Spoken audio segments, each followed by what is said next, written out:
मंडळी, शनी ग्रह हा ज्योतिषशास्त्रामध्ये अत्यंत महत्वाचा मानला जातो. कारण शनिदेव हे 9 ग्रहांचे न्यायाधीश मानले जातात आणि त्यांची 7.5 सध्या नेमकं कोणत्या राशीवरती आहे. 2027 पर्यंत कोणत्या 5 राशींना शनीचा प्रभाव राहणार आहे आणि या काळामध्ये कोणते असे उपाय केले तर शनीचा प्रतिकूल प्रभाव कमी होऊन अनुकूल असा प्रभाव पडेल. त्याचबरोबर 7.5च्या 3 टप्प्यांमध्ये नेमका काय फरक आहे, या सर्व प्रश्नांची उत्तरे जाणून घेऊया या व्हिडिओच्या माध्यमातून. मंडळी, शनिदेव हे कर्मकारक ग्रह आणि 9 ग्रहांचे न्यायाधीश आहेत. म्हणजेच आपल्या आयुष्यामध्ये जी कर्म केलेली आहेत त्याचप्रमाणे शनिदेव आपल्याला फळ देतात. आता शनिदेव महादेवांना आपले गुरु मानतात आणि शंकरांनीच त्यांना या न्यायाधीशाचे पद दिलेले आहे.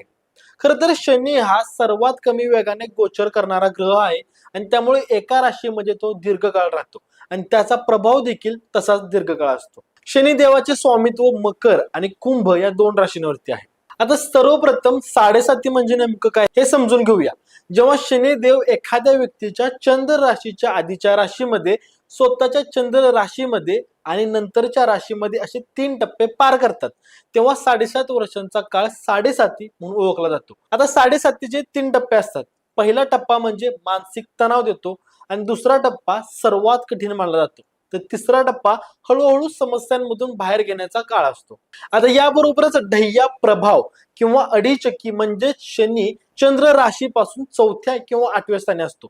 आता हा काळ देखील साधारणपणे 2.5 वर्षाचा असू शकतो आणि अनेक अडचणी निर्माण करू शकतो. आता जाणून घेऊया की 2027 पर्यंत कोणत्या 5 राशींवरती शनीचा प्रभाव राहील. सध्या शनिदेव मीन राशीमध्ये विराजमान आहेत. शनीने मार्च 2025 मध्ये मीन राशीमध्ये प्रवेश केला असून ते जून 2027 पर्यंत याच राशीमध्ये राहणार आहेत. त्यामुळे सध्या खालील 5 राशींवरती शनीचा विशेष प्रभाव राहणार आहे आणि या राशींनी विशेष सावधगिरी बाळगायला हवी. आता 7.5 सुरू असलेल्या 3 राशी म्हणजे कुंभ, मीन आणि मेष. आता यातील कुंभ राशीतील लोकांचा 7.5चा तिसरा आणि शेवटचा टप्पा सुरू आहे. तर मीन राशीतील लोकांचा 7.5चा दुसरा म्हणजे सर्वात कठीण टप्पा सुरू आहे. त्याचबरोबर मेष राशीतील लोकांचा 7.5चा पहिला टप्पा सुरू आहे. तर ढय्या प्रभाव सुरू असलेल्या 2 राशी म्हणजे सिंह आणि धनुरास. म्हणजेच काय तर कुंभ, मीन, मेष, सिंह आणि धनु या 5 राशींच्या लोकांनी आतापासूनच शनिदेवाची उपासना आणि योग्य उपाय नियमित करायला हवेत. शनिदेवाच्या कृपेमुळे याच काळामध्ये गरीब व्यक्ती देखील श्रीमंत होऊ शकते आणि अडथळे दूर होऊन यश मिळू शकतं. त्यामुळे या काळामध्ये निराश न होता सकारात्मक राहणे अत्यंत महत्वाचे आहे.